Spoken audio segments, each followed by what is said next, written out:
All right. Hello, hello. Hi, everyone.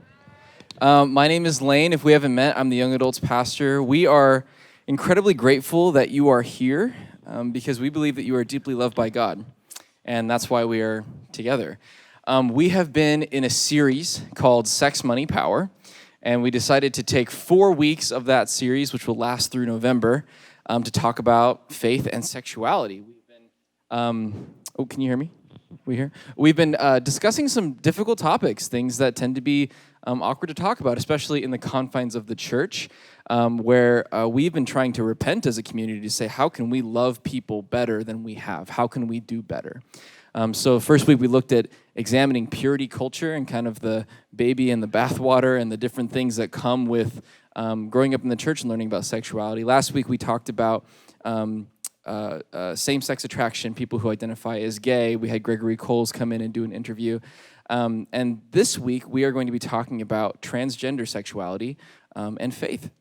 And just so you guys know, these are going to be recorded and put on our YouTube channel. Hopefully next week, we're going to have all of the videos that we've done up to this point up. And so if you have friends that have been wanting to see it or you want to watch it again, which I'll probably watch all of them again, honestly, you can watch those there. But in order to talk about something like transgender sexuality, I think it's important that we invite people into our midst who can share with us their perspective, who have experienced these things. I myself have not experienced it, and so to sit up here and to talk about that, I felt like I needed more perspective. I feel like I needed more story to wrap my heart and my mind around this narrative. And so I've invited Kathy Grace to come and be with us tonight. And I found out about Kathy Grace and her story through my wife, who was watching some kind of online conference, and she told me about you, and I was like, wow, like we're gonna have to get her to come and speak with us.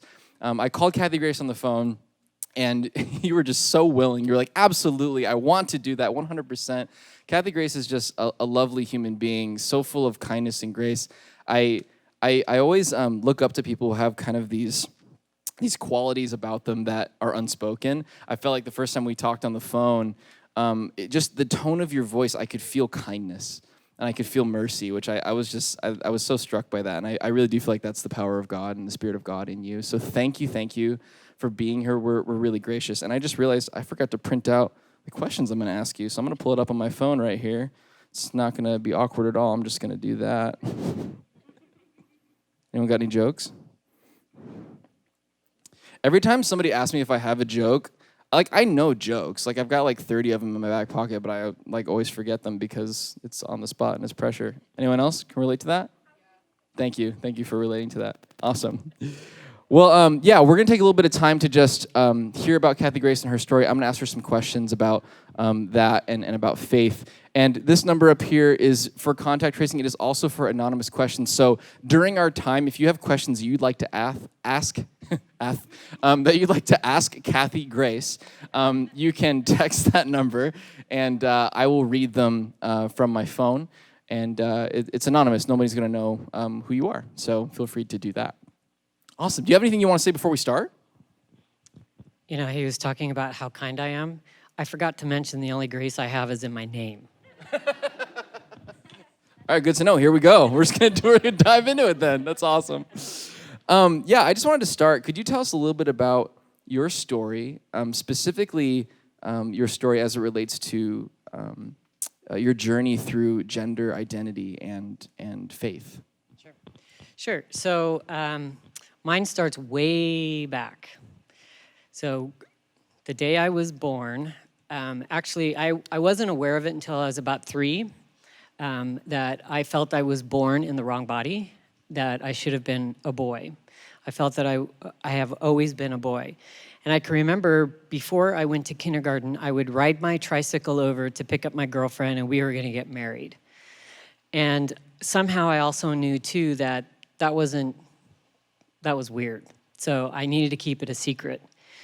Now, I entered school still feeling that I should have been a boy. And I grew up thinking, I should be a boy. I am born in the wrong body.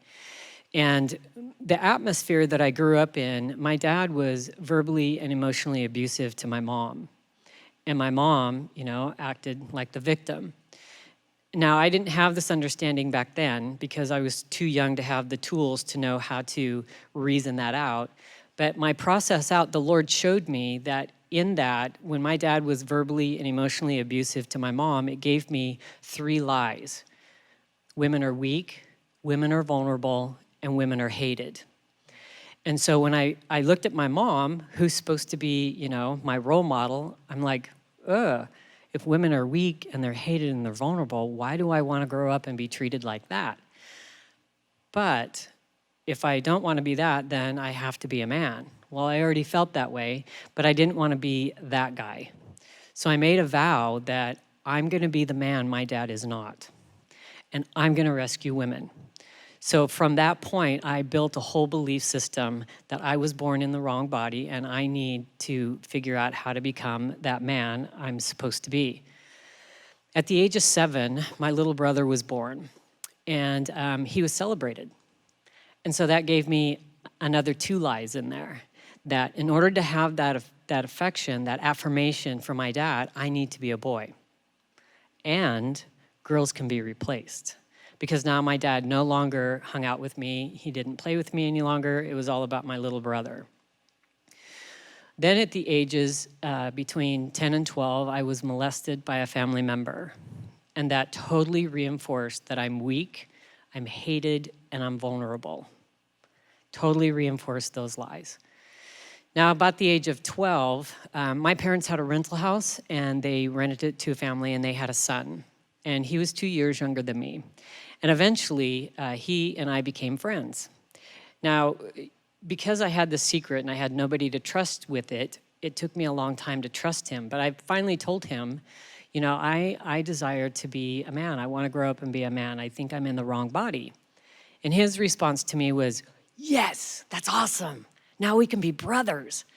What did he know? He was 12. But he gave me that affirmation that, yes, I'm on the right road. I am doing the right thing. At the age of 16, I got a car, and because of the age difference between he and I went to his school dances, and I was his cousin or his brother, and I would pick up girls, and I'd go dance with them. At the age of 19, I could no longer handle how I felt. I was desperate to escape this body. I was desperate to escape living as a woman. So I changed my name, started hormone treatments, and I moved out from my house. I moved in with a single mom, and she had two daughters. Well, these daughters, they went to church, and they kept bugging me to go to church with them. Now, I was raised Lutheran, so I knew about God, and I kind of joke saying I was a God stalker because I didn't really know him, but I knew all about him. However, maybe they taught about Jesus, and I just don't remember. I wasn't paying attention, but I didn't know Jesus at all. And so at this church, when I finally went, they're talking about Jesus. And I'm like, wow, he sounds pretty cool. So what do I have to do to know this Jesus? Well, they did an altar call. So I went down after starting my life as a man in 2 weeks. I went down and I took the altar call, and I accepted Jesus Christ as my Lord and Savior. I got up the next day, nothing changed. I don't feel any different, no conviction. And then I'm like, well, maybe it didn't work. Maybe I have to go down again. So I did. I went down again, accepted Jesus as my Lord and Savior, got up the next day, still felt the same. So I thought, okay, 3rd time is gonna work. So I went down, 3rd time, took the altar call. Got up the next morning. Well, the pastor actually told me too. He goes, the first time you do this, it really does work. It takes, really. So I was like, okay, well, that's good to know. But I know, yeah, it took, right? But I got up the next day, and I still didn't feel any different. There was no conviction. I didn't hear the Lord telling me how I was living or what I was doing was wrong, that I needed to go back to being who he created me to be. He didn't strike me dead. There was no lightning. So I'm like, he must be okay. And if you think about it, I'm like 2 or 3 weeks into my faith, right? Brand spanking new believer. How would I ever know God's will for my life? Let alone hear his voice, right? And I'm sold out to the deception because now that I'm taking hormones and I've changed my name and have done all this stuff, I'm free. I am totally free. So I continued to live as a man. And the church I went to, a woman approached me and she says, hey, my place of work is hiring. Do you need a job? And I'm like, yes. So I started working at her place. Now, just so you know, I grew up in Hillsboro. Okay, I'm a local. And so I started at this, it was a pharmacy type store. And my dad found out where I was working. Now, I had cut relationship with both my parents. So it was like, I don't contact them because they harassed me. Well, my dad found out where I was working, so he went in and he told my boss, that's not a man that's working for you, that's my daughter. Yes, I lost my job. And the woman that I went to church with overheard that conversation, and rightly so, she went to the pastors and told them. So the next time I was at church, the pastors came to me and they said, hey, we're hearing a rumor about you, and we just want to know, who are you? Who are you really? So I said to them, well, I'm a man who used to be a woman. And they're like, oh, okay, well, just so you know, we love you, but you can't come back here, right? So I left, and about 6 months later, I found a different job, and about a year later, I found a girlfriend, and we started dating. And she was a believer. Now, I'd go over to her house and pick her up, and she'd be reading her Bible, and, I thought reading the Bible was something you did on Sundays. I didn't know you were supposed to do it every day. See, I'm still pretty brand new. And so I'd ask her, what are you doing? And she's like, reading my Bible. Why are you doing that? She goes, you're supposed to. I am? Okay. So, she kind of brought me up, if you will, in the faith as far as reading the Bible and, who Jesus is. And we were going to church together. And after about 5 years, we broke up. And she decided to leave that church and find another, and I decided to stay. Well, when we were dating, I started at the church orchestra. And so after we broke up, I stayed at the church. And one night on my way to orchestra practice, the Lord called to me and he said, will you now? Wait, let me back up. After I got out of that relationship, I jumped right back into another relationship, right on the rebound. And in that relationship, I formed a very deep pornography addiction. Very deep pornography addiction. It was like a drug for me. I would go through withdrawals if I didn't see pornography every day. So I was on my way to, wait, let me back up. Wow, I am just getting, I don't even know my own story. This What's is up awesome. with this? This is so good. Thank you so much. Yeah, keep going. Okay, so I'm still in this rebound relationship. And I woke up one morning and I realized, oh my gosh, she's my mom and I'm my dad. Everything that I hated, I had become. Everything I vowed I would not be, I am. And she was abused. So I broke up with her because she deserved better than that. I shouldn't be treating her that way. No one should be treating her that way. And I need to be different. So finally, I'm on my way to orchestra practice. And the Lord calls to me and he said, will you now? Will you now? So I take this inventory of my life and I'm like, I don't have anything standing in the way and I haven't got anything to lose. Yes, Lord, I will. Went on to orchestra practice, got up the next day, still went on with my life. But in the next 4 years, now, just so you know, the church I went to knew nothing about me, okay? I looked like a man. Because I wanted to be deceptive. I wanted people to know that I looked like a man, or that I was a man, okay? So I did so much that I looked like one. And so for the next 4 years, I just opened my heart and my life everywhere to the Lord that I could. I was so incredibly hungry for him. And eventually I became a small group leader for a group of boys in the junior high. And then I led a men's small group, Bible study. I also worked in the college age group, and then I also was involved in the single adults group. Now they began to recognize, hey, this guy is hungry for the Lord, and he's got leadership material in him. So they began to groom me for leadership. Well, I had gone and met this couple, and they began to be my spiritual parents. And Gary, my spiritual dad, one time was praying for me, And I was struggling with fear because when I lived as a man, it was all about knowing the next 2 steps and making sure nobody knew, and checking my last 3 steps to make sure all my tracks were covered, that I would never be found out. It was exhausting. And so Gary was praying for me, and I was really struggling with fear that somebody might find out. And so I told him, because I wanted him to be praying accurately, so he really understood the depth of the fear I was struggling with.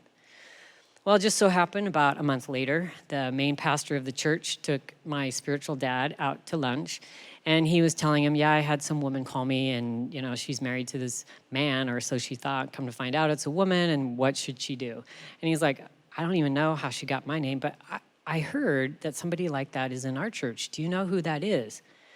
My spiritual dad was like, gulp. Do I lie to the pastor and betray my friend, or do I...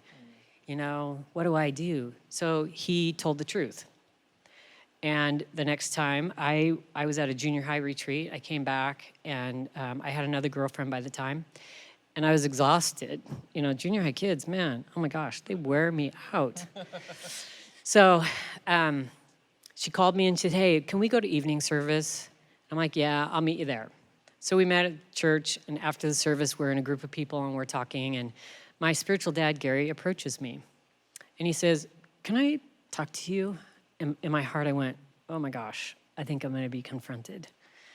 And I said, yes.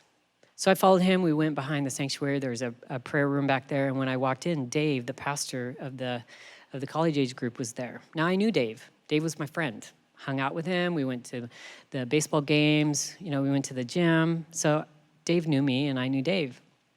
So when I walked in there and there sat Dave, I was like, okay, yep, here we go. I'm going to be confronted. So I sat down, and 3 of us, and Dave looks at me and he said, we're hearing some rumors about you, and I want to know, who are you? Who are you really? Same question. This time I said, I'm a woman living as a man. I told the truth.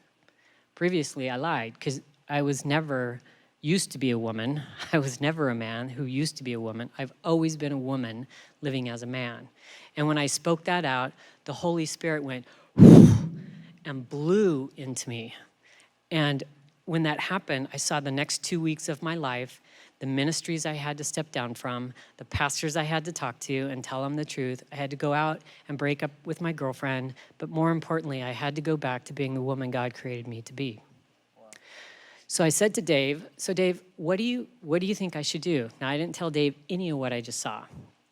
And Dave's like, well, maybe you could live as a eunuch. I'm like, no. And he's like, well, how about you live celibate? I'm like, no. And he's like, well, how about you, maybe you should, how about, yeah, I don't know what you should do. And I said, okay, well, can I share with you what I saw? And he's like, yes, absolutely. So I shared with him what I saw for the next 2 weeks, break up, go back to being the woman that God created me to be. And he's like, okay, all right, so tomorrow I'm going to be with you in this, and tomorrow I'm going to make the appointments for you for the different pastors, and I'm going to be with you in those meetings when you step down from the ministries.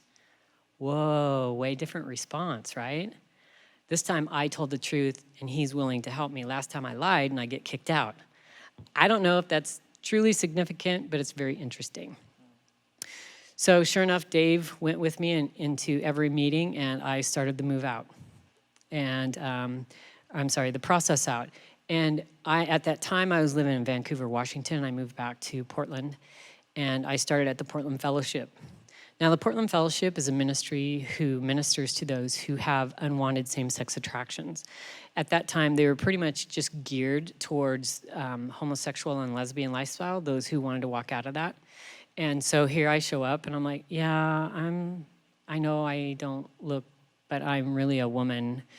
And they're like, okay, we're not quite sure what to do, but we'll figure it out with you. Awesome. So at that point, they didn't have the same program as what they have now. We have a program called Taking Back Ground. It's a 2-year program. At that point, it was just the women meeting with the women and the men meeting with the men. And so it was interesting because the next day after I was confronted by the church, I went into my job and I got fired from that job. Now, they knew nothing of what happened the night before. Nothing. And I thought, you know what? I think this is the Lord clearing the way for me to begin the process out. Because now there's nothing in the way again. So I decided I would begin to spend hours in prayer. So there's a graveyard up on Barnes Road there, it has the big turnaround. I'd go up there and I'd pray, and I'd spend 1 to 2 to 3 hours up there with the Lord, asking him, because you know what, I had no clue how to do this. I didn't even know how to be a woman when I was a girl, when I lived as a girl. I didn't even know. So I began to ask the Lord, because the outside, was pretty deceptive. And I said to the Lord, okay, Lord, so if you're going to have me go back to being this woman, you got to change the voice, you got to take away the beard, you got to do something with the hair. And at that point, I had had top surgery, and I'm like, so you got to replace that, and you got to just change all of this. And I asked the Lord for about 2 weeks, and finally He said to me, yeah, I don't care about that. And I'm like, okay, you do know that you called me out to go back to being the woman you created me to be, right? And he's like, yeah. Well, and he goes, yeah, I don't care about that. Okay, why don't you care about that? And the Lord said to me, I'm after your heart. And I realized that it was my heart that needed to change, because when my heart would change, the outside would change, because the heart is the reflection of really what's going on the inside, and the outside just reflects that. So fast forward, the next thing He had me do was work on forgiveness with my dad. That was hard. That was really hard.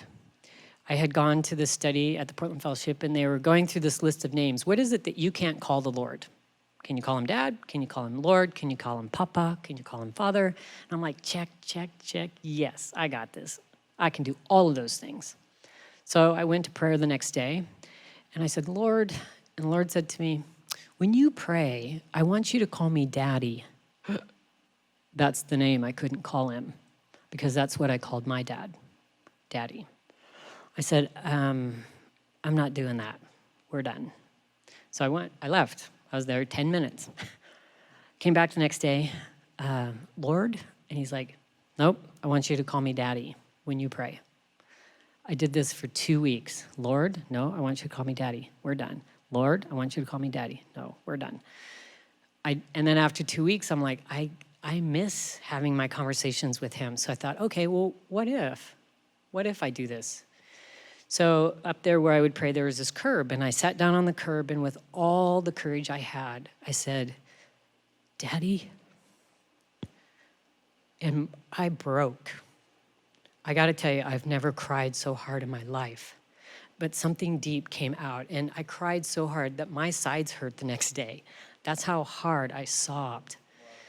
And after the sobbing kind of subsided, this anger, I got to tell you, it was rage that came up out of me. And it was intense.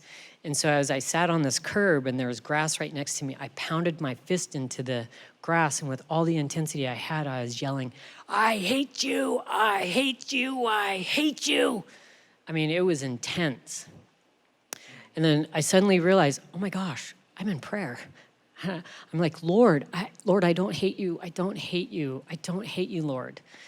And the Lord said to me, I know, but you had to for a moment. And I saw all of this, I don't even know what it was, hatred, anger, all the stuff that I had towards my dad.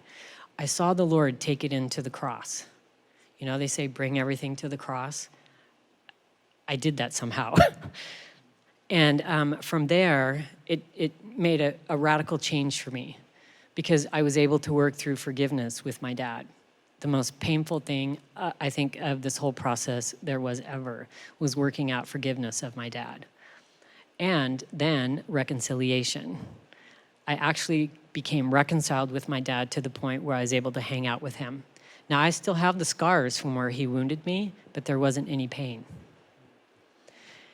5 years later, after coming out of the lifestyle, I transitioned back to living as a woman full-time. Changed my name back, got a job as a woman, and I've been living that way ever since. That was 27 years ago that I came out of that lifestyle. And I lived as a man for 11. Now, as I continued in my journey at the Portland Fellowship, eventually, I became a small group leader, and then Jason, the executive director, asked me to teach. And so I was preparing this lesson on identity. Imagine that, me teaching on identity. Who knew? And as I was looking through my notes, I realized, oh my gosh, I am so free. I am so free. I'm so incredibly free. I realized that the attraction that I had for women were gone. They were all gone. And I was like, okay. And my attraction for women wasn't, as I lived as a woman, it wasn't that I wanted a relationship with them. It was the nurturing in them that, I needed filled, because I never got that from my mom. So it was like this codependency that would come out. That wasn't there. It was all gone. And in my mind wondering, did I do the right thing by coming back to being a woman? Should I really maybe still be a man?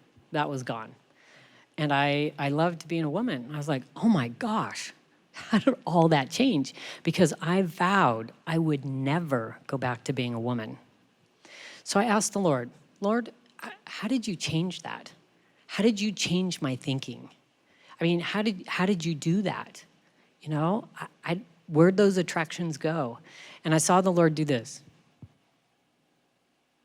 pondering my question. And he looked up and he said, I don't know. Okay, how do you not know? How do you not know?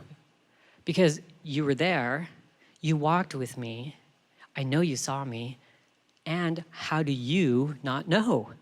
And the Lord just said, I never saw you that way. Okay, I was a heap on the floor, bawling my head off, because I realized that the Lord, even though he knew I lived as a man, he only ever saw me through the plans he had for me as his daughter. He only ever saw me the way that he created me to be. So being a man never defined me. Never defined me. And so one thing I just realized too is when the Lord called to me and he said, will you now? And I said yes to him, he delivered me fully from that pornography addiction. Fully, completely. I have no desire for that. And so, like I said, I've been out of the lifestyle for 27 years. And now I'm the women's ministry at the Portland Fellowship, which that is a God thing. Never thought I would be doing that ever, but here I am. Wow. I don't even know how to start in terms of responding to your story. Thank you. I guess that's a good place to start. I feel like that was such a precious just example of God's love, how fully capable of extravagant love God the Father is. I find fascinating about your story just how patient God was throughout the midst of this process for you. It wasn't like one day everything changed and everything went back to normal, and there were I'm listening to your story, and it was conversation after prayer, after weeping prayer, after conversation, and I think sometimes it was important for us to hear that, because I think in the church we sometimes make the mistake of saying, once you check the boxes of right behavior and right belief, then you can become part of our community. And I feel like we miss out on the power of God's grace when we keep people out in that way. And the thing that I would add to that is when the Lord called me and said, will you now? And I said yes to him, it was still another 4 years before I actually said yes to him and coming out and living as a woman. Yeah, and you tell this story, you told it in 12 minutes or something, but 4 years. I mean, that's a degree, that's a long time of process and change, and I think that's a powerful illustration for us to understand that God works with us in process. That change and transformation takes so much time. Thank you for sharing that. Now, something that I'm curious about, I know that, or I guess I'll just ask, when you've encountered or talked to other people who are identifying as another gender from their born sex, how do they react to you? What have your interactions been like with them? How has that typically gone in your life? Sure. It's always tricky. There's always that very fine line to walk. So I was at a conference, and it was a youth conference. And even though it was Christian-based, not everybody that was there was saved or a Christian. And so I was there with a pastor from City Bible, and he was kind of the Bible answer guy, and I was the testimony. We joked saying he was the Bible and I was the heart.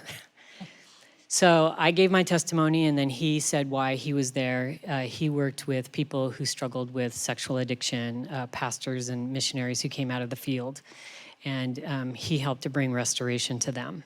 So that's why he was there. And during the Q&A, this boy stood up, and he said, I have a question for you.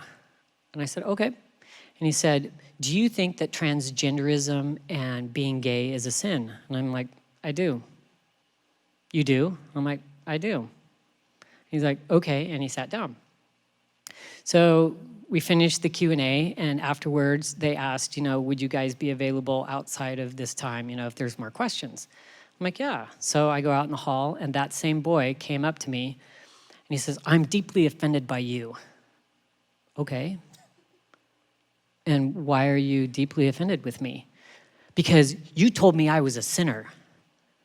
I did. Yeah, and you told me I was going to hell. I did. He's like, yeah. And I said, well, okay, help me remember. What was your question? And he said, well, my question was, I asked you if you thought transgenders and gay people were, if it was a sin, or no, if we were sinners. And I said, oh, yeah, I remember your question. You asked me if I thought it was a sin, right? Well, yeah. And I said, okay, well, that was a generic question, and I answered it generically. It wasn't personal. I didn't call you a sinner. I never said you were going to hell. It was a generic question. Yes, I believe that. Do I believe you're going to hell? I don't know. That's up to the Lord. Okay.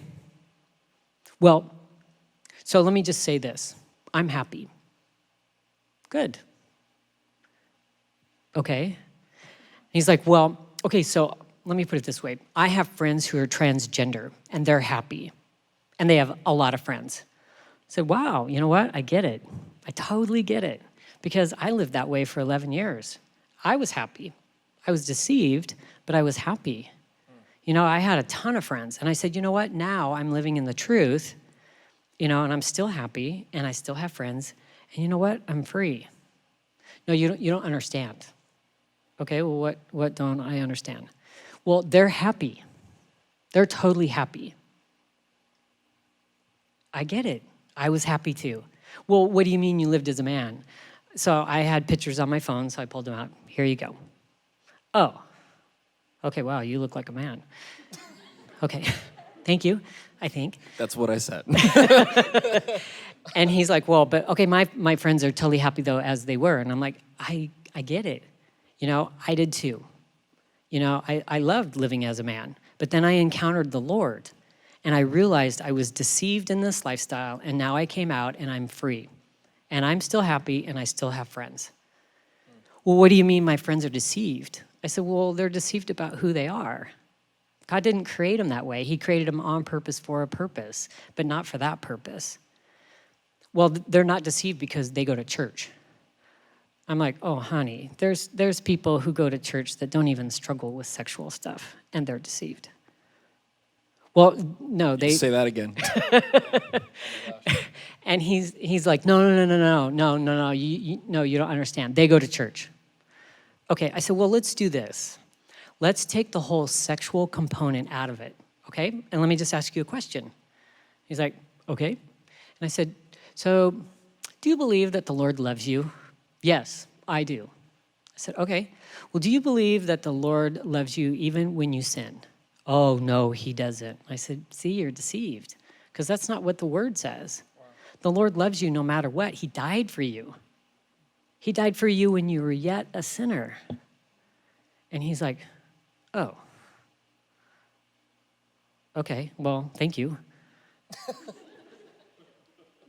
okay, you're welcome. So later that night, it was Saturday afternoon, later that night, I get a text from the woman who put the whole conference together, basically, who had invited me. And she texts me and she goes, do you remember that guy you were talking to? I'm like, yeah. And she goes, he came down and took the altar call, got saved. And it wasn't because I beat him up. All I did was presented the truth and said, you know what, there's a different way. There's just a different way. I didn't tell him he needed Jesus. I didn't try to drag him into the truth. I just said, you know what, this is my truth. Yeah, I get it. I was there. And this is my truth now. And then I took off the whole sexual component part of it, because really the whole issue isn't about sex. It's a relational issue.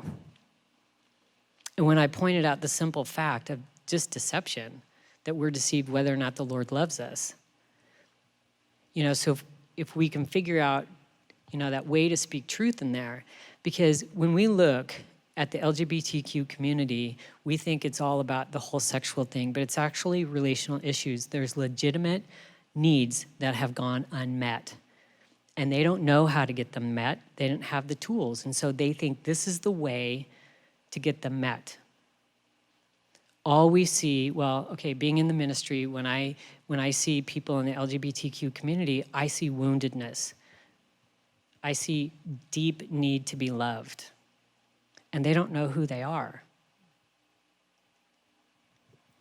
That's good. I would say, too, that probably applies to straight people as well. That when we act out in ways in our sexual brokenness, it's often out of needs that we're trying to meet in ways that are not from God. Right. Yeah, and I think we share in a brokenness in that regard. I love, too, hearing your in your story, the Holy Spirit speaking to you. I feel like so many times you mentioned God spoke to me, God said to me, God said to me. And I think we can learn something from that like God can be at work in a person's life when they have questions and when they're confused about something, when they're frustrated about something, when they're hurt about something. And God's a lot better at dealing with our sin in our lives than like other people are. Right. And I thought that was a really beautiful part of your story. I just wanted to mention that before we kept going. Could you tell us about a time in your life specifically where you felt really loved and cared for by someone in the church in regards to this journey of gender identity? Sure. So the church I went to was kind of, it started out as a home church, and then eventually they made it into a regular service. And they were connected with the Portland Fellowship. So because you didn't know where you were going to go to church, because would the church understand your process out, right? And so they kind of put in this church together, and there were women that the Lord brought alongside me. And one of them was Kim. She was a mentor for me. And the Lord used these women. The fascinating thing is all the women that mentored to me, that loved on me, that showed me what it was like to be a woman, were all straight. There was nobody, there's not a whole lot of transgender people, I think, anyways, but, out of her brokenness, she was able to show me that my brokenness wasn't really any different than hers. It was kind of normal, if you will. But they loved on me, and they showed me, no, this is what this means. They didn't make me a project. There were well-meaning people that were like, you know what, I think you should wear a dress until you are comfortable with it. Wait, what? Or I had a pastor tell me, you know what, maybe in the confines of your home, you should wear a nightgown until you get comfortable with that. No, I'm not doing that. I just love that people are making suggestions about stuff they clearly have no knowledge about. Here's a good idea. Yeah, try this. Then let me know how that goes. But these women never did that to me. They sat and they listened to me, and then they would ask me, okay, so where's the Lord in that? Oh, well, let's find that in Scripture. I don't think that's in Scripture. Well, let's see if it is. Let's see if it isn't. And so they would walk me through the Scriptures. Well, this is what I hear the Lord saying to you, through Scripture. And so they ministered to me. They were, talk about patience. I don't know how these women did it, honestly, because at times I was a real jerk. In fact, the couple, Kim and Rob Miracle, I lived with them through some of the process and, in the whole transition. And I have to say, if it wasn't for them, I don't know if I would be this far. And I recently had the opportunity to say thank you. Because of your investment, I'm here. I'm kind of the fruit of their labor, and they labored. Oh my goodness. I wasn't bad. I was just trying to figure stuff out. I was wounded. And they brought me into their home, and they allowed me to see, this is what parents look like. This is how parents act towards their children. This is how a husband and wife interact, right? And this is how friends act. They showed me all of these appropriate role models. And I was like, that's what that is supposed to look like? When I had quirky ideas, I'd be like, I had so much freedom to go, okay, so this is what I'm thinking. Is that true? And they'd be like, no, I don't know where you got that, but let's look at that. So they'd help me unpack it. And there was 3 very important women who were very patient with me and helped me unpack a lot of stuff. So what I'm hearing is, 1, they listened to you. 2, they invited you into their lives. 3, they were patient and faithful, even when you were not, maybe. Yeah, that's really good. And they took a risk. Thank you. Now, on the other side of that, could you tell us a time maybe when you felt like people in the church did not love and care for you well? Indeed. So like I was saying, there's well-meaning people that would come up to me. They would, I know they meant well. This one woman brought me a whole bag of cosmetics. Here, these are all for you. I'm looking in the bag going, oh my gosh, I don't even know where to start. What is this, It was all these lotions. I still do that when my wife's getting ready. What does that do? But there's lotions and makeup and all this. And she's like, and I can help you with that. Well, I was totally not in a place to even begin to think about that. In another situation, there was a woman who was going through the program at Portland Fellowship, and the director asked us if we had a retreat coming up, if we would co-lead in teaching about, what we've learned so far in our process. Now, this woman was a lawyer, and every time I saw her, she was in a dress. She came from the lesbian lifestyle. And so in this meeting, she looks at me and she said, and then she looks back at the director and she goes, so I'm teaching with her? I'm like, what is that? And Phil, the director at that time, said, yep, is there a problem? She goes, well, yes, there is. She's not wearing a dress. And I'm not teaching with her because she's not wearing a dress. And I said, and I'm not gonna wear a dress either. But she was so legalistic as far as how I had to look to be okay for her to even dress. And she goes, yeah, I had to white knuckle it. And I said, well, I'm waiting for my heart to change. I'm not white knuckling nothing. Wow. And so I felt very condemned by her because, I had to look a certain way to be presentable in order for God to be okay with me. Yeah, I think that's so interesting. In both of those situations, it's like somebody wants to put you on their timetable of how they think you should be changing. And God had something else for you. And I think that's important for us too, is that God's timetable is different than what we want. Can I just say what that taught me too? Yes. So when people were bringing me stuff, I didn't know. I didn't know what was good. I didn't know what was bad. And so it taught me to hold everything out to the Lord. What do you say? They're saying I need to be doing this. Is that true? I don't know, Lord. I don't know. If it's not, I'm good with that. But if it is, I'll figure out how to embrace it, Lord. But I need to know, is this you and is this true? Wow. I feel like what you just said, hold it out to the Lord, but what do you say?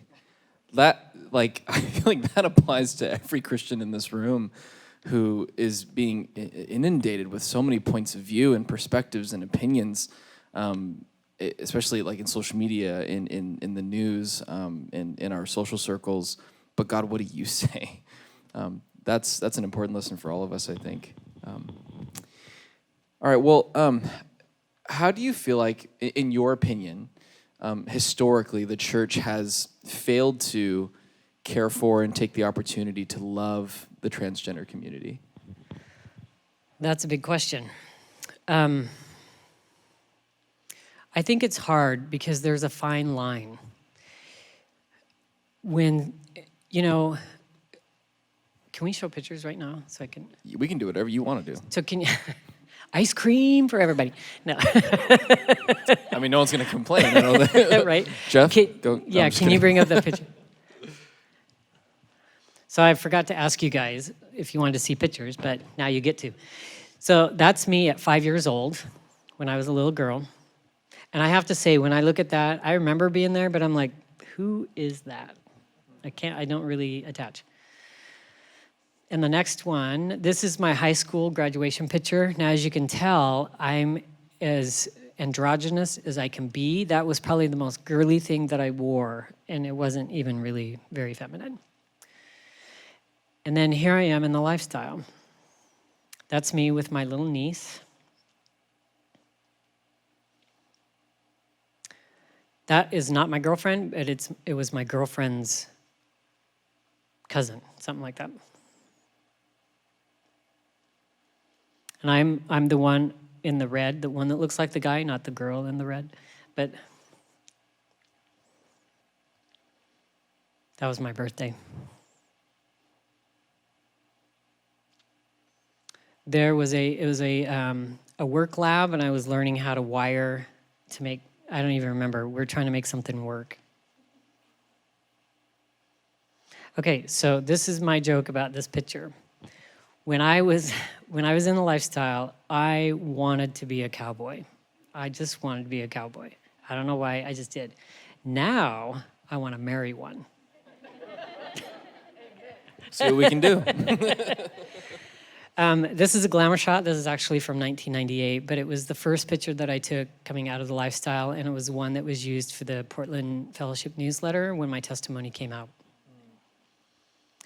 And then I actually got the honor of being a bride's maid of honor, actually, at a wedding. And I think that's it. The end. Wow. So, the church. Going back to the church. Now, as you can tell, when I was in the church, nobody knew, and I didn't want them to know. And the thing that the church has to understand is that LGBTQ, I think now it's AI+.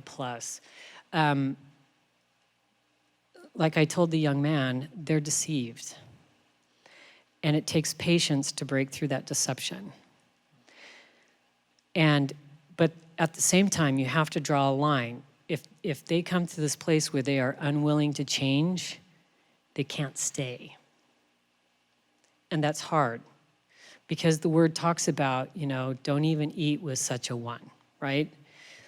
So the fine line is navigating that. How do we come alongside them and love them without making them a project, being patient with them, helping them to understand that they're amazing and that there's a different way to live.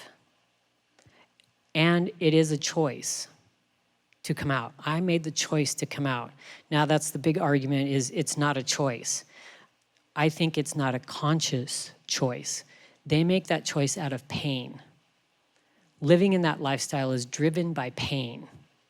The whole lifestyle that we see is fruit of that deeper woundedness, like I mentioned earlier. Deeper pain. They're trying to get that pain met, that need met, so that pain will go away. So it's figuring out, how do we come alongside them and be Jesus, basically. Because if you think about the woman at the well, he didn't go, hey, you know what, I know that you're sleeping with 3 guys.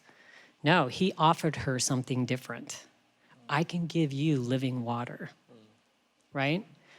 And because of that truth, she was like, woohoo, yeah. But he didn't drag her into anything.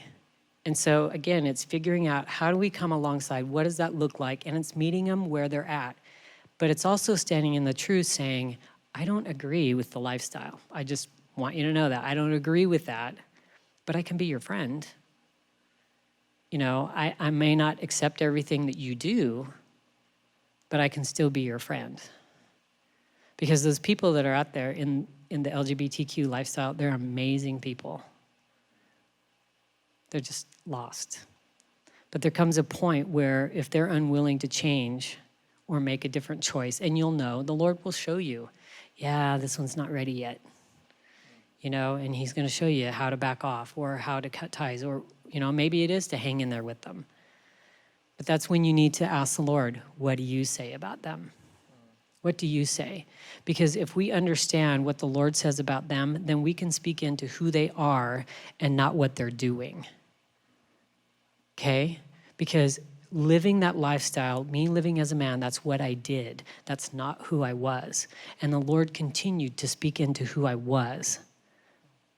And that's why he was able to say to me, I never saw you that way. Because he's like, yeah, this is what you're doing. But that's not who you are. That's powerful. I feel like I'll talk about this a little bit next week, but our popular culture right now is, the closest thing to describe it is a secular humanism. And the goal of secular humanism is to realize how high we can fly and become more than we are now. But the aim of Christianity is to realize how far we've fallen and become who we were always meant to be. And it's a tricky switch, because one says I can leave behind who I was and become something better, where God is in the nature of restoring us into who he's always intended us to be. And that's what I hear in your story. And what's interesting is, you know, we were talking to Brad this week. All the staff was on a retreat, and his thing is always we don't build fences, we dig wells for people to come and drink the living water. When you talked about the woman at the well, it's what I imagined, and we talked about something called emotional and relational equity. And when we're invited into somebody's life, you know, there's like this sweet spot ratio to where it's 5 encouragements to 1 critique. And I think a lot of us make this mistake of engaging in a relationship, and when we see something askew, we call that out immediately, or we gravitate to that. But we're not calling out the beauty and the goodness and the other things in their life that are beyond just the sin that we're gravitating to. And so I think that's powerful. But That's called judgment. That's really good. So just a very quick story. Yeah. When I realized it wasn't my job, so in my small group, and I'm a small group leader at the Portland Fellowship, in my small group, it was probably about 3 years ago when I finally realized, you know what? I'm not here to change you. I'm not here. This is not my job. My job is to come alongside you. Now, you think I would have known that, and I kind of did, but I always felt like I had to correct them because I wanted them so badly to know the truth. Well, when I finally realized that, and I started in the group when they were like, okay, so this was my week. So this is really material that comes out of a small group. They're like, yeah, so I masturbated this week and I saw pornography and man, I just don't know what to do. And I'm like, you know what? Next week, you'll make a different choice, but you're still amazing. You are still amazing. That doesn't change who you are. Yeah, that's what you did. And maybe next week you can make a different choice. By the end, so we go 2 months on, 1 month off. By the end of the first 2 months, somebody would share something, you know, they'd be accountable, and all the other women would be like, oh, but you're still amazing. You're still amazing. I see this in you, and this is good about you. And I was like, I should have did this 10 years ago. Oh my gosh. They were so encouraging towards one another, and that was the first year I saw the most change in them, because that's really coming alongside. Hope you guys are taking notes, at least mental ones. I'm going to start reading some of the questions people have sent in. So if you guys had any last-minute questions that you wanted to text, Chris, you can throw that number back up there. Before we jump into those, I just want to ask, to those of us in the room that might be in a place where we are either considering transitioning in our gender, have transitioned in our gender, and maybe people don't know,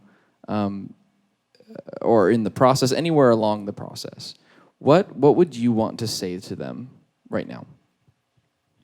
Call me. Good. Great. Well, because it's so hard because there's so much that goes into each person's life, and I don't know their full story. So it's hard to give a blanket statement as far as all of that.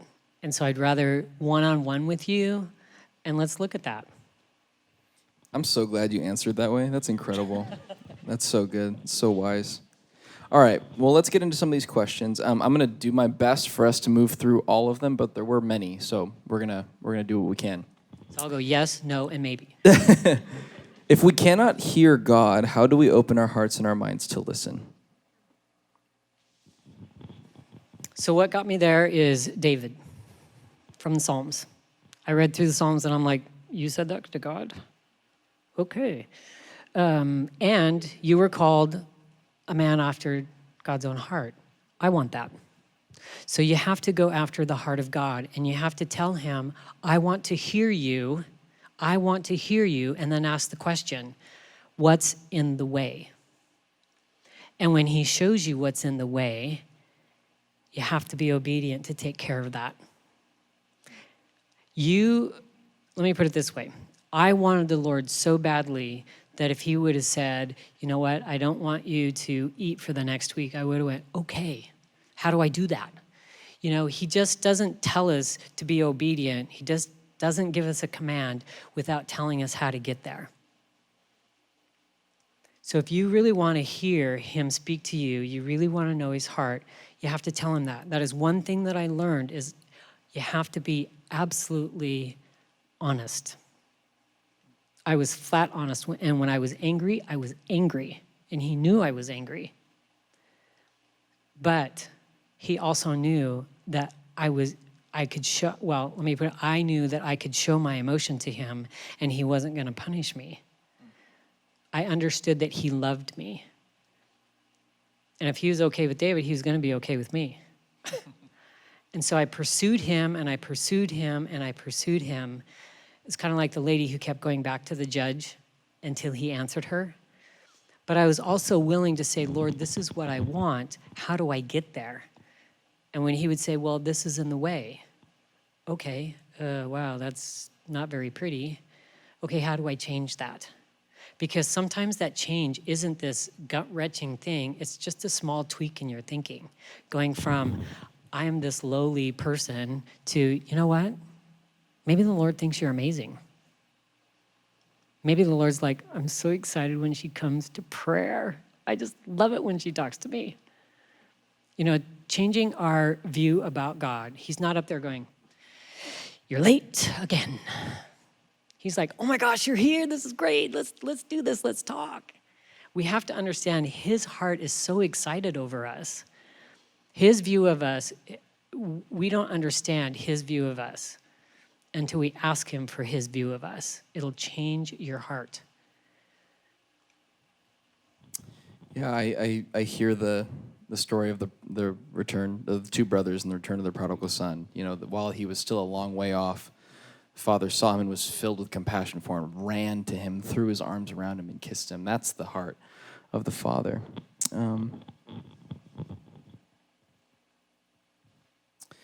This person sent in a couple questions, so we'll start with this one. What would you recommend for parents whose children are going through similar identity issues? Don't call me. No.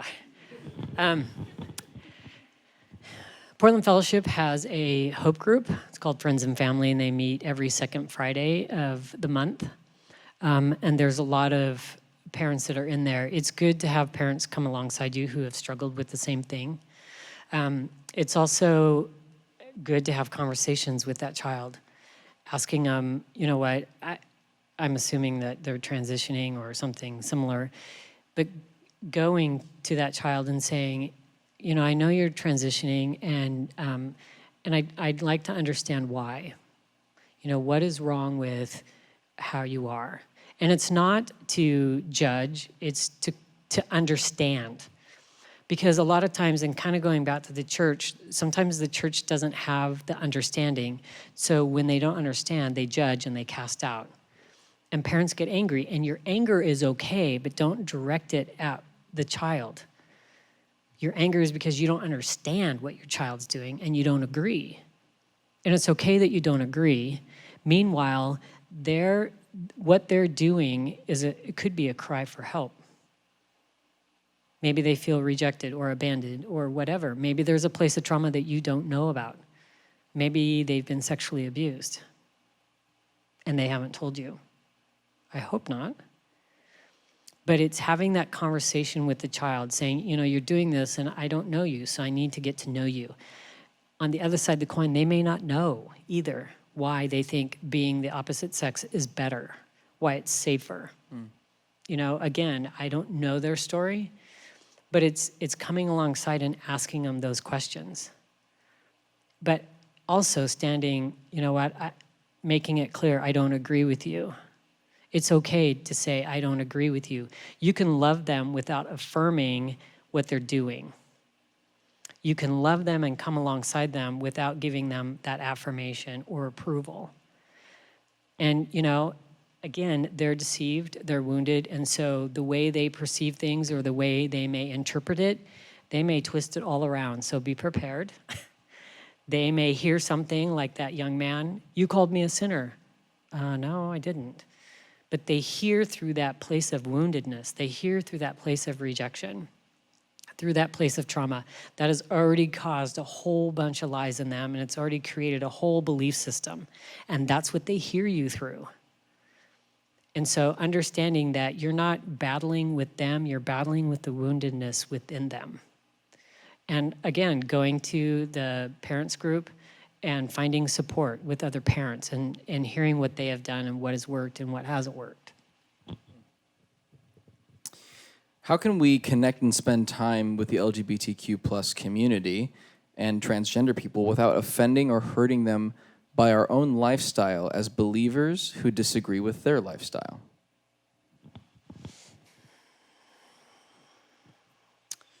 Again, that's a very fine line.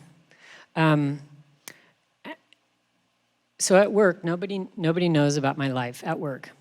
A lot of them don't even know I'm a believer.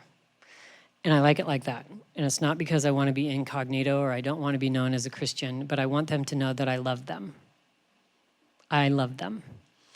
A lot of the people that I work with are in the LGBTQ community. I'm surrounded with it every day. And I just love them. I just love them. There was a man who, at a previous position I had within the same company, he bugged me. He was a gay man, and he was out and proud about it. And he told me, I am out and proud, and I don't care who knows. Okay, you're getting on my last nerve. However, when I sat with him, I realized, you know what? You have something to offer me. There's things about you that I could learn from. They have stuff that they could teach us, And when I came to that realization, I was like, oh, well, duh, And then his partner had a heart attack, and the only person he knew to come to talk to was me. And he sat in my office, and he cried, and he cried. And I'm like, oh, man, I'm so sorry about this. I'm so sorry. And now he messaged me all the time. I hoped that I was Jesus to him. He didn't need to know that I was a Christian to love him. Now, if we would have had that conversation, I would have said, yeah, you know what? I do love you, and I think you see that I love you. I'm not sure it's important that they know that we're believers, because Jesus didn't go around saying, hey, I'm Jesus. You want to get saved?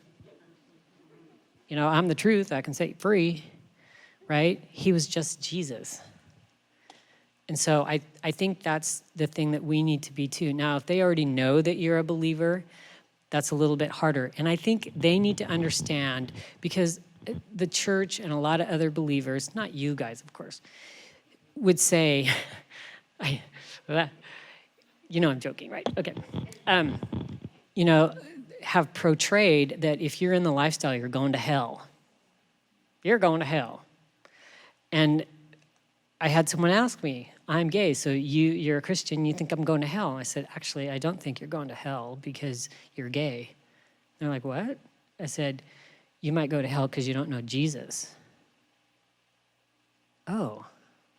So you don't think I'm going to go? I said, you know what? That's between you and the Lord. You have to know Jesus. But just because you're gay doesn't automatically send you to hell. Oh. A relationship started out of that. Yeah, I've found that it's a big waste of time to try to determine who or who isn't going to hell. Because you don't know. Someone wanted to know, they noticed that you had a ring on your finger and wanted to know the story behind that. Nope, it's not a cowboy. Actually, I started wearing this last year, and it is my commitment to Jesus. And it's my birthstone. And I got it when I turned 40, which was a little while ago. And I wasn't wearing it for a while, and it was weird because I was noticing everybody who was married who had a ring on. I was like, wow, Lord, why am I noticing that? And he goes, well, how about you wear your ring? I'm like, for what? And he said, why don't you wear it as your commitment to me? I can do that. So I do that. You know, Gregory Coles, who was with us virtually last week, he talked about how he's same-sex attracted, and so he was out by himself at dinner and kind of pondering, like, I don't have a girlfriend, I don't have a boyfriend, I don't know, I'm lonely. And then he realized, like, wait, I'm sitting across the table from the King of the universe, and that's pretty okay. That's a pretty awesome date. And I thought that was really powerful. That sometimes it takes a reframing of how we've over idolized romance and sexual pleasure to realize, like, God's presence and relationship in our life is actually far greater than the reflection that romance is, and I think that's really powerful. This person asks, how can you change your perspective towards God as a father based on your views of your earthly father? Okay, well, that is a process. And I think you have to begin to break that down with the Lord. And again, go back to being honest. Be honest with him. Just say, you know what? I can't see you any other way than how my earthly dad was. How do I change my view of you as far as being good? I remember at one point in my process, I was learning that the Lord was my provider. And I said to the Lord, I think you're providing for me just because you're God and you have to. I'm not sure you're doing that out of love. And he began to show me the heart of the Father, of providing for me out of his heart, being my dad. And I think we have to pursue him for those things. Lord, I can only see you this way. How do I see you as a good father? And continue to ask him that. And eventually, I think, too, if you're not asking the right questions, he has a way of changing your question. He's like, why don't you be asking me this over here? This thing, So again, it's going back to saying, Lord, I want to know you as a dad. I want to know you as the good father that you say you are. How do I do that? Where do I begin? How do I stop comparing you to my earthly father? And he will teach you, he will meet you, I promise you. That's good. This person asked, how does the church love those who are sure that Jesus loves them even in their transgenderism? And I think the heart behind this is, how does the church love those who maybe don't see their transgenderism as a problem and are continuing in their Christian life anyway? I think that's probably the heart of this question. It's kind of the same thing. It's coming alongside them and having that person, because once again, you're coming against deception. Ephesians 6, is it 10 through 12, that talks about we're not warring against flesh and blood, but against principalities. And so we have to look at the thing that's driving that belief. And that's coming from a place of woundedness. And if they don't see it, because see, when we meet Jesus, eventually, when we start to really follow him, we're changed. We want to be different. And I think if they encounter Jesus, they'll want to be different. Now, how that's going to happen for them, I don't know. Will you be a part of that? Maybe. But I feel that the church can come alongside them to a point. And if they can't see beyond that deception, because remember, I lived as 11 years and I was sold out. I vowed I would never go back to being a woman. And Jesus was the one that won me over, because I had an encounter with him that night when the Holy Spirit blew into me. And it was in that encounter I realized, oh my gosh, to have this relationship that I've so deeply begged him for, I have to go back to being a woman.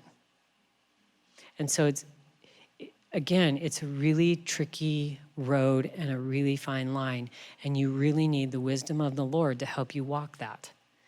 And there might come a point where their deception is so deep that they're like, talk to the hand, I'm not doing this. I believed that I was a Christian and I was living as a man. Heart and soul. I believed I was a believer. And I was. However, again, it's going back to there is a different way. Because if the Son has set you free, you are free indeed. And that word indeed means complete. So yes, the Son has set them free, but they're not free indeed. And it's helping them to understand that. And it's hard. It's truly hard. I mean, even in the ministry, people who know my testimony can't grasp that there's a different way. They're happy being transgender, and they think that I was never really transgender because I was able to change. And that's not true. I was totally transgender, and if I would have had the money, I would have had all the surgeries. Thank the Lord, that never happened. But they think because I didn't go completely, that I was never transgender. And because I was able to change. And it's just not true. So it's getting beyond that deception, and you need the Lord and his wisdom as far as how to get through that. But he'll show you the way. Yeah, I think the process of what we might call sanctification, this idea that, Jesus, when we meet him, begins a good work in us, and that work continues until we meet him on the other side. Well, if you think about it, I was in the lifestyle for 2 weeks when I accepted the Lord as my Savior. It took 11 years for me to come out of that. That's a very patient God. I've had parents ask me, my son's gone into this and, he's wanting to live as a woman. And I've been praying for him now for 6 months and he's not changing.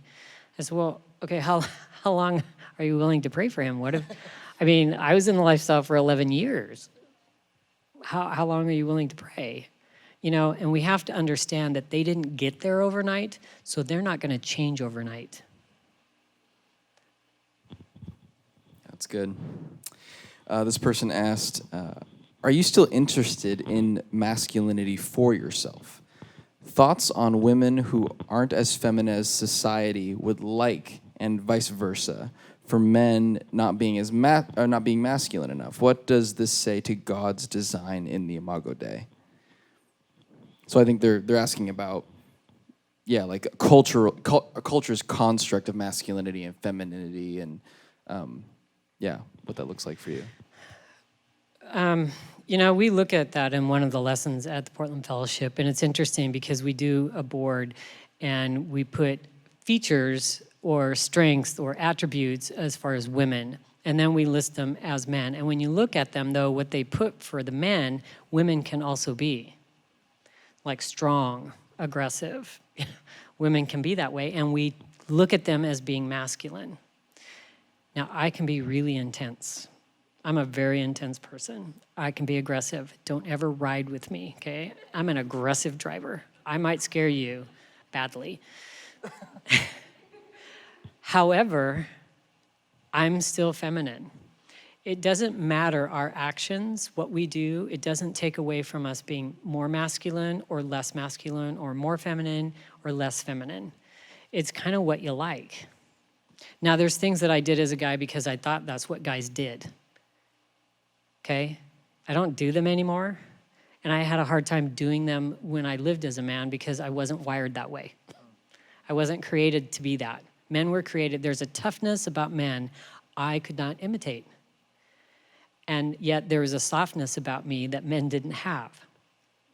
And they thought I was the most nurturing man they've ever met. Now we know why they thought that. But I think, guys who are, if I can put it this way, softer, more in touch with the feminine side, it doesn't make them less masculine. Jesus wasn't this tough guy.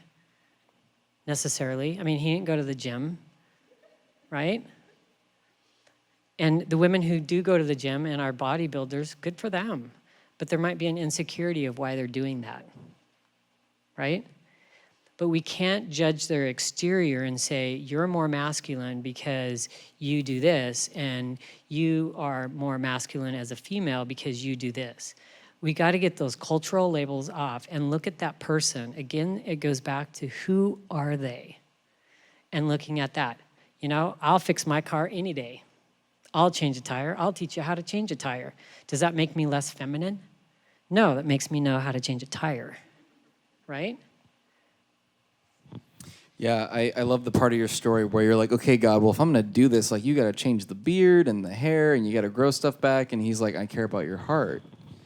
I feel like that's such a pivotal moment of what it meant to be restored to your femininity. That's the part of your story that I thought was really powerful. I think, too, something that churches have been really guilty of is, like, we create, like, men's ministries and then women's ministries, and then we cater to the stereotype, right? So, like, you know, if we're in men's ministry, we're going to go play football and eat steak and, you know, and it's like, well, what if I'm a vegan and a man? Like, I can't hang out with you. Or like, you know, we're going to do a women's, like, tea event and we're going to learn how to crochet. And it's like, not every woman likes to do that. Most women probably don't crochet. I don't know what I'm saying, but you know what I mean? Like, we're guilty of, like, creating these, like, big stereotypes. And then, you know, Gregory Coles writes about this in his book. Like, he's like, I felt like I never had a place at men's ministry because, like, I wanted to read poetry and, like, talk to guys, like, across, you know, well, not eating steak. And I didn't have a place because they said, this is what it means to be a man.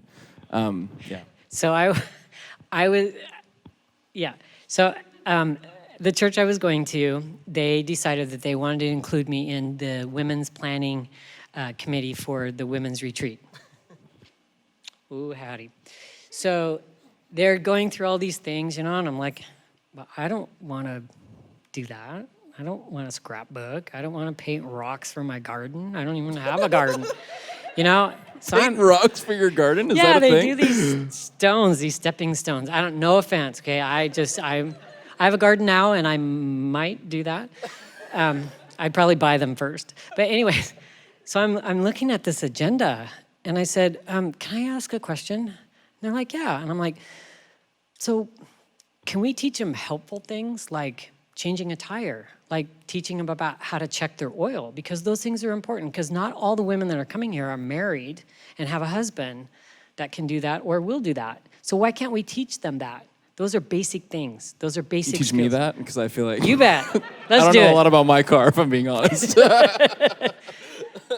They didn't ask me to come back after that because that's not a feminine thing. How dare they teach you practical life skills? Right?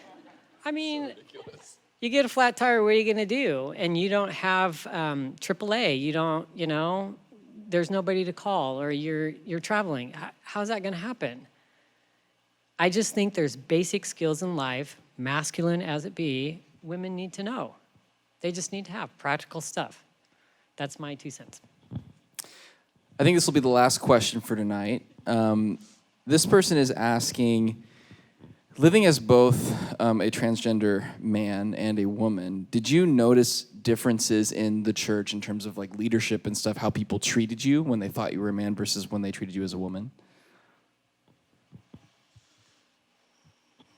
Okay, so when I lived as a man, I was very emotionally detached. I didn't really know how to feel anything. So as far as if I was treated differently, I don't know. I have noticed, though, as a woman and being in ministry, sometimes I don't have a voice. And that's really hard, especially when you know it's the Lord. And you're like, please don't do that. Please don't do that, because this is going to, please don't do that. And they're like, well, but, you know, I think it's he needs to be included. They do that, and the please don't do that, it happened. And so it's really hard because, you know, they come to me. So I am the women's ministry leader, and so I play one role at Portland Fellowship, but I'm the chair of the board of directors for the Portland Fellowship. So it's an interesting dynamic, because when I'm at the ministry level, then I'm under the executive director. He's my boss. And when we're at the board, now I'm his boss. how all that works, it just does, and I can't explain that. But being in ministry, he comes to me and he asks me these ideas, and I'm like, I don't know about that. I don't know how that's going to work. Now, he's very inclusive and he loves doing all this stuff, and he has great ideas. I'm just not sure we should do all of them. And so recently I gave my feedback on a certain idea, and I'm just not sure, because that's going to set a new precedence for the program, and I gave my 2 cents. And then it came at the board meeting, he brought that same thing up, not ever saying that he had talked to me about it in any of the feedback that I had given. And I thought, you know what, I'm just going to let him do what he wants, because he's going to do what he wants anyways. And so sure enough, he did that. And then we were talking again the other day, and he's like, well, this and this and that. I'm like, okay, well, why don't you do a pilot program? Because now what if you get all these people, who's going to manage that? Who's going to manage that? None of us have the time to do that. So it makes it hard, because I feel like, I bring in a whole different side of something and I'm not heard, especially if it doesn't fit in or help his idea. And that's super hard. And there's a woman who was a executive director of a women's ministry, and so she's been helping me, and I'm like, I'm frustrated, and this and this and this, and she goes, yeah, welcome to women's ministry in a man's world. I was like, oh my gosh. So yeah, I've noticed it more being a woman under a man in ministry, or just being in ministry as a woman, than I did as a man. Thank you for being honest about that. Yeah, and I think that's one thing, a part of our denomination is that we are egalitarian, which means we believe that given the cultural context of certain passages that were written, we believe that women share equal authority in pastoring churches, in leading their homes in faith. It doesn't always practically play out that way.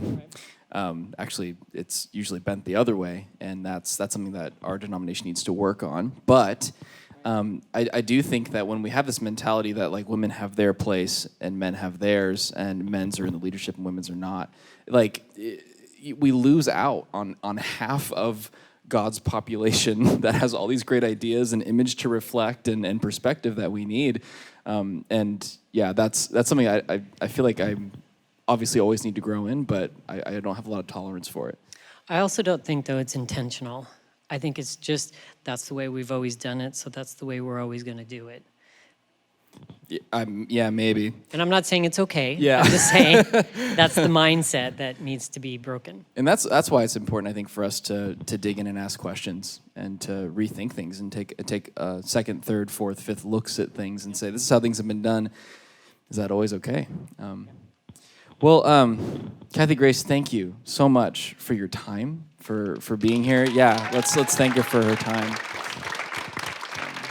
I know that you've stepped into a calling where this part of your story that is very intimate and personal to you has become something that complete strangers now get to learn about, and we know that costs you something, and we know that there's vulnerability involved with that. So we don't take it lightly. We thank you for being here and for letting us into that. Thank you. It was an honor to be here with you guys, honestly.